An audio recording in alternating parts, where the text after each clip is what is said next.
Hey everybody, welcome back. So, I have promised you that I will not constantly be opening mail on this channel because I can't afford to constantly be opening mail on this channel. I'm a poor working schmuck and buying books is expensive. And constantly getting the mail to you is expensive. I want to retire someday. So no, I'm not blowing all of my cash on this so that I can give you a mail opening every day.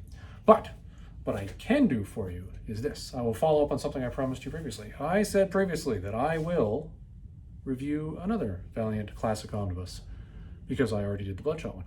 Well, today we're going to get into this one, Manowar, the Valiant Classic Omnibus. Let's get into this thing. Okay, so this is the book. Now I'll tell you, full disclosure, I'm a Valiant fan. I do like my Valiant comics, and I like the Valiant characters. I like what they came up with back in the day, and I like the stories. They're good. I really, back in the day, was a reader of Solar Man of the Atom. I like Ninjak, I like Turok, Magnus Robot Fighter. My real big thing was Archer and Armstrong. I identify more with the raving alcoholic of Armstrong than I do with anybody else, even though I don't drink alcohol. Just strange. Either way, that's what I liked. Manowar, I never really read. Didn't really get into it. He was always there on the periphery. You'd pick it up and put it down, that sort of thing. And I'll be honest, when I saw these on the shelf back in the day, and the few of them I did read, I was like, okay, so you've got Iron Man. Yeah. Well, I can tell you, now that I've actually read the first, I don't know, how many issues is this, like 30 issues? I was wrong. He's not Iron Man. It's actually a lot more than Iron Man. And the character is really deep in this way, in that he's, well, unfortunately for the 90s, really underdeveloped in the first couple issues, but develops slowly over time. Let me show you what I'm talking about here. So I've got little post-it notes over here, so we're gonna jump into this thing. So he started off the whole book.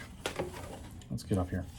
Started off the whole book where they've done a job here where they're trying to walk you through where Valiant was trying to rebuild the story, at least a lot of filling in the holes, by issuing Manowar number 0 after they're already up to issue like 18 at that point in time.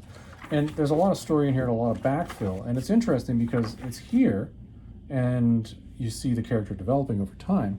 For example, this is the scene where I guess his father is killed by the Romans. You see this growing here, and it sort of backfills in the character that was just really quickly done when they first issued the story. Having it in this omnibus format makes that really accessible for you as the reader. Because I'll tell you, like, this is the number 0 here. Hold on, let's get over to the actual issue number 1. Well, issue number 1 over here. Well, this just goes stupidly quickly. It already jumps into the fact that he's escaped, he's beating the crap out of spider aliens, he knows exactly where he's going, and he's going to go and get this suit of armor and then go kick some ass. So the fact that they've included this sort of stuff here and they're filling it in really helps. It honestly does. And for a character that really was sort of underdeveloped and was just treated as just sort of brainless barbarian in these first couple issues, that's important. Because I'll tell you, you can't really relate to a brainless barbarian. At least I can't really relate to a brainless barbarian. Some of you might be able to, I don't know, but I can't. I get the fact that he's out of time. I get the fact that he's having a hard time being out of time. And that he can't really communicate with anybody to get along. So it's important. That's really important in here. And what I also enjoyed in here, the fact that you have the 30 some odd issues, is the little tidbits of character development that they do drop in these books over time build up. I'll tell you, in here, and I'm going to jump forward a little bit. Let's get up to tick, tick, tick, tick. Here we go. No, not there. Tick, tick, tick, tick. Probably the best 2 issues in the entire collection are right here. And this is the Manowar number 14 and 15, where he meets somebody else who's stuck and out of time, which is Turok Dinosaur Hunter. After the whole Unity Fandango, they come out into modern day. I guess he comes out into Peru. He comes out into New York. And they're doing their thing. They become blood brothers and they get along. Again, Valiant wasn't really spending a lot of time in character development back at this point in time. They were just really ramrodding through, this is what's happening, accept it, reader, move on. And I get that. You only have so many pages and you're trying to cover as much as you can because you're trying to get the books out. But it really costs the story when you're reading these one at a time because there's so much gap in between. Having them in this way where you're able to read them just front to back, you get this story, you get this sort of, and this is also when Bart Sears picked up the art for these couple issues, which are really well done. You start to see this character develop more. You start to see them getting along more, and you start to see the tidbits of Eric, who's Eric, actually starting to lose his poop with modern society. He's really losing his faith in the way things are going. And when you were reading this one at a time, you never would have caught that theme. This theme would have been completely lost on you.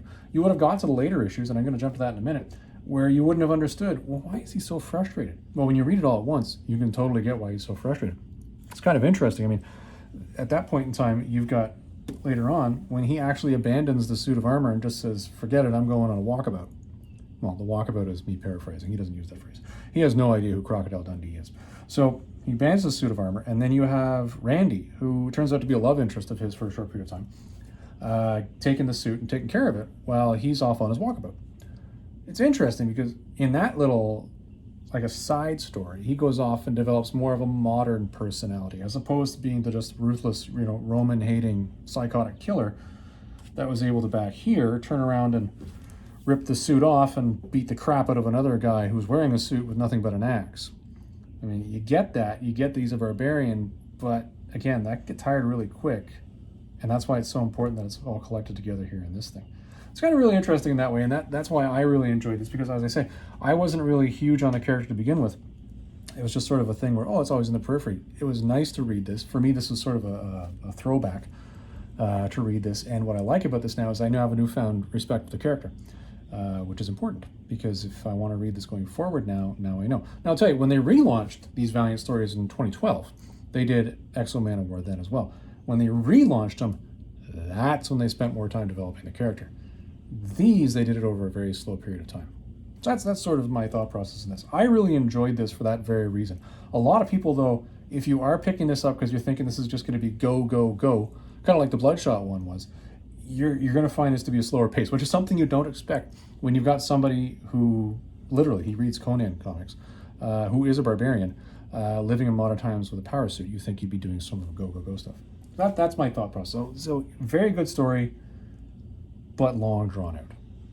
There's my 2 cents on that. Now, as an aside though, it's something that came up in this book, and I really want to show this to you guys. This is an important one. So, there's a lot of discussion about what's a first appearance. And I think this book really lends itself well to the argument of what is a first appearance. How many of us think that Incredible Hulk number 180 is the first appearance of Wolverine? Not 181. You know, when he jumps out from behind the rock and he's got his claws out and he says, now you guys, what did he say? Something stupid like, now you guys got to deal with me. And he says he's Wolverine. I would argue, a whole page splash would likely say, okay, that's probably a first appearance.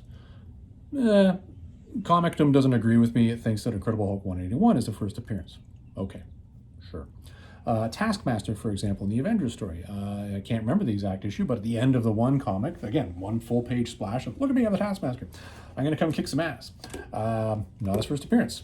First appearance is the next issue. It's funny the way that whole mess works. Valiant is by no means not guilty of playing the who is the first appearance game. And I think this is quite funny. So for those of you who like Shadowman, I like Shadowman. I've read many Shadowman. I really enjoyed the 2012 relaunch of Shadowman. First appearance of Shadowman. Does anybody know what that is? You might think, oh, it's Shadowman number 1. No, you were wrong. Go look up the first appearance of Shadowman. It will tell you that the first appearance of Shadowman is, in fact, Exo Manowar number 4. Let me show you what a first appearance of Shadowman looks like. Okay, so here you are, Exo Manowar, hanging out, doing his thing, actually going out for drinks with Toyo Harada, the leader of the Harbingers. Probably not a great move on his part, but politically very smart, and this was part of the slow evolution. So if we look really closely, look down here by the post-it note. Let's move the post-it note for you because it's covering something. Yeah, see that there? Dude with ponytail playing saxophone. Not even named in this, but that's his first appearance. That's right, dude, wearing jacket, ponytail, pants, saxophone. First appearance of Shadowman. This actually gets the credit for being the first appearance of Shadowman, which is funny because I would sort of argue, okay, well, if we're following the rule that it's not the cameo, but it's the actual issue, maybe Shadowman number 1 might be the first appearance. But what do I know? Anyways, that I thought was an interesting aside. So for those of you who are out there playing the whole what's the first appearance in the speculation game, I will warn you of this. Overstreet and how we choose what those first appearances are does seem to be somewhat subjective. Whether that's going to change over time or not, I don't know. Anyways, everybody, that's my thought process on this one. I would strongly encourage you, if you want to learn about this character and you have the time and you actually appreciate this character, by all means, pick this up and read it. If you're looking for a story that's just full go, go, go, lots of action and having a great old time and blam, blam, blam, die spider aliens, probably not the one for you. I think there are some particular issues of Solar Man of the Atom that might give you more of a kick on that particular front. Anyways, everybody, I hope you enjoyed this one. And I can drop the hint here. The next one that we're going to be doing on this is Ninjak. Now this one, I have thoughts on. We'll get to that later. Have a good one, everybody.